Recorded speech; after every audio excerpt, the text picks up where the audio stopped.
Shalom, shalom, shalom. Bien-aimés dans les Seigneurs, mes frères et sœurs, bonjour. Napesi bino mbote bandeko na nga nyonso esika bozali na kombo na Yesu Kristo. Tika moment oyo ezala vraiment moment moko oyo Nzambe azala parmi biso na tiza kotika d'abord moment oyo na maboko ya Nzambe que vraiment tozala biso nyonso na sous protection ya Jésus-Christ de Nazareth abatela biso na batak nyonso ekoki koya ya banguna na biso po banguna basepelaka te l'air to partageaka boye.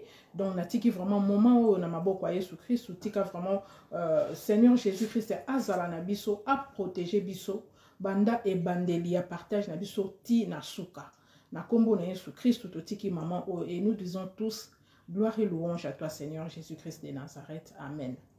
Bandeko nanga merci na sengi bino merci na après-midi à lelo bino mboko landangai vraiment epa na bino tika vraiment kimia na Yesu Christ ezala epa na bino naza kosenga merci na bandeko nanga nyonso oyo basali Nzambe na biso confiance basali moumbu ya Nzambe confiance ngai humble servante ya Nzambe sœur na bino. Donc nasengi Nzambe merci na o bayoki pe message touché bango ba s'abonner vraiment Nzambe nanga apambola bino Nzambe na biso apambola biso esika nyonso to bozali bokuta message ekokuta bino ba oyo bakotala ngamba liboso bazana no abonner te ba s'abonner po to partageaka ba message o Nzambe azopesa biso ensemble pour la gloire de notre Dieu. Vraiment que mon Dieu vous bénisse. Nzambe apambola bino nyonso bandeko na ngai. Na ngibino nyonso na bolingo ya Nzambe. Bandeko lo oni nga na yeli lelo na après-midi oyo. Na sali vraiment na lobaki non na lekisa vraiment message oyo te. Po na banda na yoki likambo oyo na za nango na juba révélation oyo na lobaki na partager. Bon, so ina bina landa pe musala na lobino. En tout cas lelo après musala na partager message oyo parce que ça est vraiment important et ça ko sala pasi makasi. Message au problème oyo nga personnellement en tant que moi na Nzambe esali ngai vraiment pasi makasi mais eza biloko oyo ngai personnellement eza ko kamusanga lisusu te. Eza biloko ezo kamusanga te po ekomi nango fréquent ekomi nango normal.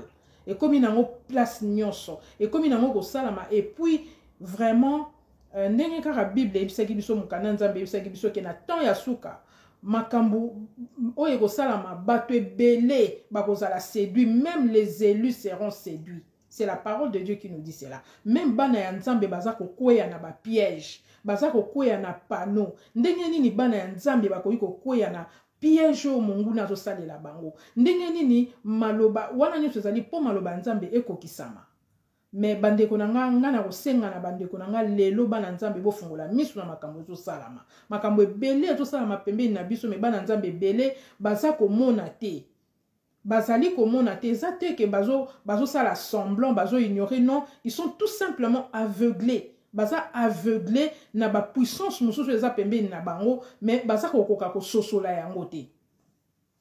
Yango lelo na yeli bino message o bandeko na ngai ya makambo ezo salama. Makambo ya minene ezo salama bandeko na nga. Pasteur moko a bebisi mwana ya mobali.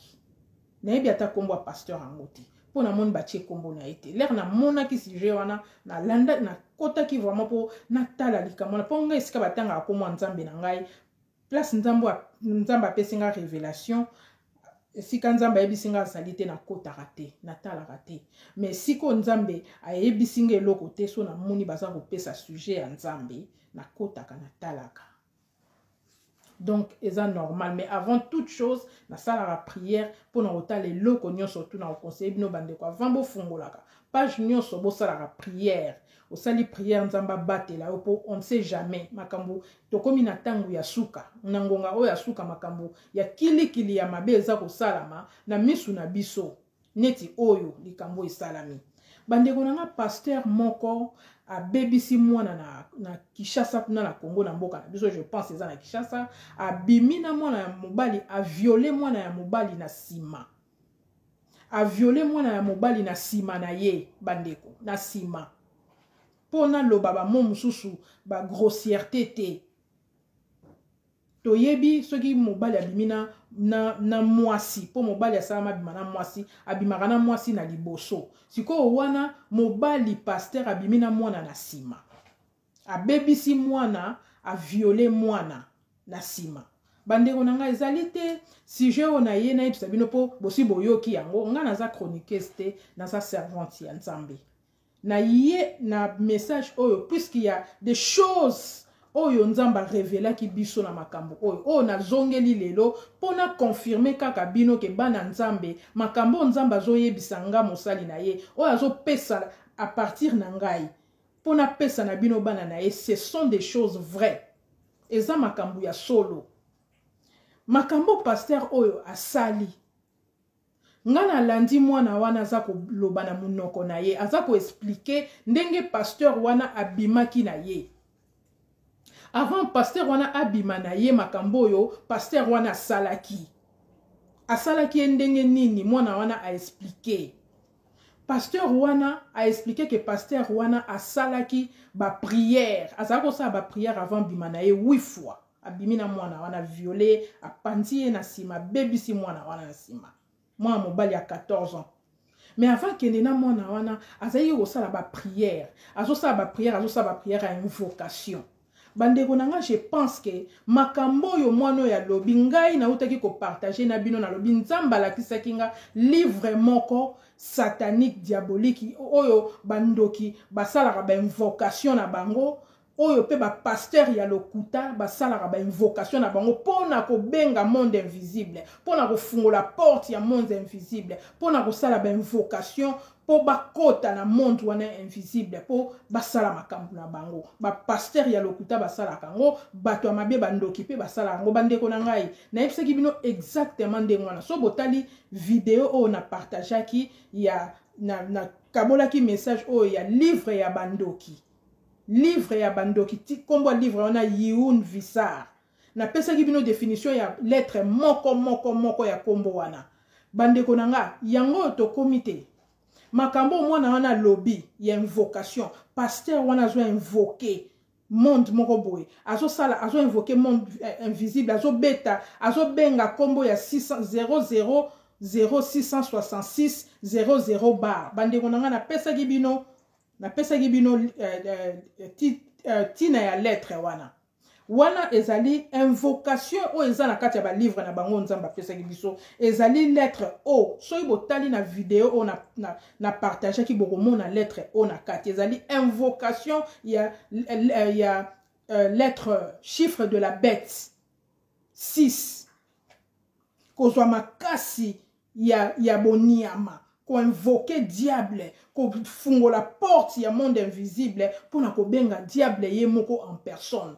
et loko nini siko esalama ki wana et loko nini o pasteur wana sali ne sika wana pasteur wana ezali clair kaza pasteur te aye na ye koluka mbongo asa pasteur te azali ndoki aza magicien bandeko na yebisaki bino ke mutu nyonso tu oyo azokabola liloba ya Nzambe mutu nyonso tu oya bengami pasteur ya mabe ya lokuta nandoki baza mutu moko un faux pasteur c'est un sorcier yango mono approuvé biso bandeko na ngai yango nga na lobaki to yango na lobaki te mwana wana lobi nga te muna lobi nga na partager ki révélation Nzambe na biso asalaki ngai na apesaki ngai kombo ya livre moko alakisi nga ndoki azosala ba incantation ba prière ya incantation et à définir ngai eloko nini livre wana ningi olakisa bandeko na nga mwana wana lobi exactement makambo ngai Nzambe alakisaki nga na partageaki na bino eza ngai te muna lobi yango mwana wana mutalobi que pasteur wana azosala invocation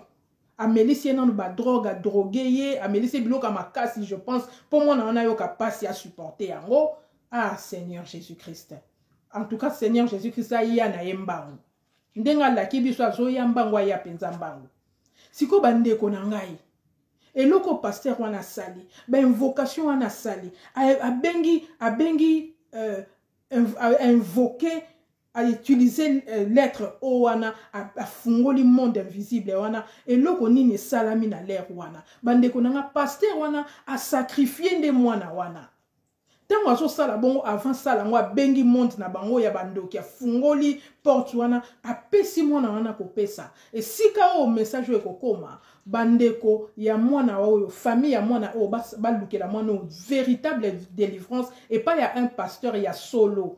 Pour un faux pasteur a koloka ye lisusu. Mwana oyo aza na besoin ya délivrance pour ba sacrifier ye. Et loko pasteur wana sala ki apesi mwana wana, apesi makila na ye, akabi ye na montre wana. Il fallait sala biloko wana po ye azwa, po azwa succès, azwa mbongo. Balo basala ba miracle, sala ba délivrance. Bande ko nangeza mawa pe pasi. Mais loko oyo ekamwisi ngai ngai ekamwisi ngai te. Bande ko musu bazo kamo bazo mituna me ngai ekamwisi ngai te po na yebi eza bilaka ya Nzambe. Naza ko mituna bande ko nanga acte o pasteur o ya sali. Na o Moïse Mbie asalaki. Moïse Mbie abimaki pe na mwana muke. Elia nazalaki mwana muke. To likambute OK, to ba Moïse Mbie a violaki te, d'accord, a violaki te po na bino po na ngai tango zo bimana mwana nyonso aza inconscient eza viol. Muto nyonso aza na kamwa mayele ayebi droit ndenge ezali elobi ndenge wana na loi. Mutu nyonso mukolo oyo azobimana mwana mukie. Soki mwana mukie ndima te ezali viol. Siko acte au pasteur wana sali na o Moïse Mbie asalaki eza différent. Bande onanga eza différent. Po nanga eza différent te. Ezali même acte. O Moïse Mbie asalaki na o pasteur wa sali. Mais pasteur o bakangi mbangu bakena ye. Tango makambo wana kaka yebani bakangi et puis eza mbala liboso ta sali yango. Donc eza histoire moko compliquée pour na komona bana Nzambe jusqu'à quand jusqu'où ba ndormaka bango ba rendre bango aveugle na escroc moko boya pasteur. Ce sont les mêmes actes, ce sont les mêmes choses o ezo sala manakati ya ba église na mboka na biso na Congo wana. Baza ko boma mboka, baza ko boma bana siko mikolo yo na batango ya suke komi bana mike. Ezali même acte oyo Mbie aposaki na Eliane. Yango pasteur wana pe a posé na mwana wana. Pourquoi faut to pesa ngo différence? Bo yebisanga na lubandeko. Pourquoi faut ça différent? Pourquoi o pasteur wana a sali to benga ngo viol na mwana wana? O sikoyo Moïse a sali to benga ngo viol te. Ou bien ceux qui to lobi OK, Eliana andimaki ça va. OK, Eliana andimaki, mais comme azalaki mineur ezali viol. Et Elia na pesi ba détail l'air bazo ko lala l'air Moïse Mbie aza ko sala ye makambo wana aza a lobby bien a expliquer bien lobby tango Moïse akoma kana suka po akoma OK a éjaculer to na lobaka ka mo wana tango Moïse akoma na suka po a éjaculer mo ayebaka lisusu Moïse te Moïse abaluka ka koma ka ndenge mususu ngamu na lobby amuta Elia no mutalobi ngo bandeko nanga a pesi explication na pesi détail wana akoma ka sikoyo nani azara susu yeta ko makanani siko toloba makambo yo pasteur wa sali nenga invoka ka monde wana na ombi ya sala donc bango nyonso tu na mbiye na eba invoka ka monde wana bandeko na ngai to fungola miso bandeko na ngai to fungola miso o nanu bazo mona te bo senga Nzambe discernement bo kende na makolo Nzambe bo to se puisque omoni mwana wana za sacrifier ebele baza déjà sacrifié aussi. Bandimi belé déjà baza déjà sacrifié. Bato belé baza sacrifié. Oh tant ozana nous vivons tant ozo mona clarté na vie na yo ndeko nanga luka Nzambe. Luka Nzambe zonga na makolo Nzambe. Po acte wana salami ezali clair. Nga na kamo yango te po Nzamba satangisi nga makambo wana. Na yaki na livre na bandeko bolandaki enseignement wana te bolandaki témoignage wana pesaki ya livre wana te. Bandeko nanga bokende kokota bo mona makambo o esalami. Il y a une invocation, il y a un monde invisible. Na teya ki yango. Yango pasteur wa sali na nzota mwana wana. Donc, aza magicien, aza ndoki. Bango nyonso ba osala ba pratique wana. Baza na bango mutu moko. Pourtant, mutu komi ko invoquer ba monde astral. O komo bima na nzoto no kenda. O komo invoquer ba chiffre de la bête. Ozali ndoki. Pasteur ya lokuta zana e en réalité zana e ndoki. Azana endo ki abimaka na butu na moya salaka mambo mabe invisiblement monde na bango yangwana ezali pe na lettre H ezali na ba monyo so na peseki bino na yebseki bino bien bazana capacité ya komona makambo biso to mona kate na te ya ki yango ezali na lettre ya mibale na lettre I baza na capacité ya komona makambo biso tomonaka te. Makambo ebomana invisible, monde invisible, bango basalaka ba invocation na livre wana, monde wana efungwami ba moni, donc liswa misatu efungwami, bakomo mona ba esprit, bakomo mona makambo, donc bazo kutana na diable, baza na bango bana ya diable. Bandeko nanga siko tolo bango ndenge nini nzamba ayebisi biso yango expliquer biso yango makambo yango yango tozomona. En fait bandeko nanga en réalité na comprendre que na mot oyo na kati ya livre na kati ya lettre wana na livre wana il y a tout ce qu'ils font. Tout so rotali au monde ba nyonso ya o bazo sala. Orgueil eza na kati ya lettre wana. Orgueil ezali le lettre H. Orgueil sans cœur. Donc tant bazo sala biloko wana na bana baza ko sodomiser bana wana baza ko panza bana wana baza ko sala bana wana makambo mabe etali bango te bana motema te. Azali susu yete ndenge lia na lobaki askomaka ye lisusu te. Atali ye moko mwana moni muto ya mona ke ezali susu yete. Mwana kamwe kolma ana miso kokangama nzamba fungoli na miso molimo te a comprendre te mais muto na mona ki boy mais ndenge ni so akomi na suka boy akoma ka ndenge mususu bande ko zanga te munalobi muto mwana akendeki na ye paye mo mwana wana tia pese explication na elle n'a jamais compris. Elle n'a jamais compris et lo oni na mona a comprendre te so ke zanini mais nga sikoyo mwana okoma komi mukolo akozwa ba message oyo ako comprendre mutu nini ya monaki. Donc yango wana pe mwana na biso Eliane tolingi e mingi tolingi azwa délivrance nzambe akosunga ye parce que moi je suis Eliane nga penza naza Eliane 100%. Nzambe akosunga ye akutanaki na diable ayaki penda po apesa e po bandeko nga na koyebisa bino mateya oyo nga na yokaki Moïse Mbie apesaki na landaki yango po na yoka maloba nini alobi. Mais Moïse Mbie parle de sacrifice. Azo parler na sacrifice na prédication. So bolandi bokoyoka ki azo loba makambo sacrifice. Alobi il faut savoir accepter faire des sacrifices. Il faut ndima ko sala ba sacrifice. Ko promettre so promettre likambo faut au sala, faut pesa sacrifice ni yaza olobela. Mambo sacrifice ezaki wana. Bandeko nanga na kokota nango mulai alinga te oya boyi vérité oya za bandeko nanga conseil na opesa bino botika makambo eza ya nzambe pona yebisi bino botala ba sinyo ezo salama ba avocat du diable ba bando kanga bango moko na se e bando bebela bango na se po kanda ya nzambe kolanda na ba avocat du diable ba o bazo encourager le mal. Ba o bazo encourager le mal, bazo encourager mabe oyo mbi ya sali, ba pasteur a mabe oyo nyonso bazo ko sala. Kanda nzambe ko kweya likolo na bango, c'est l'ainsi dit l'Éternel. Boko mona bino moko na basine, boza ko kanga ba vi na bino, boza ko mikangela makambo, boza ko mikangela lola na bino. Po nzambe na biso azana esengote na makambo wana, alors biso to kota yango ti.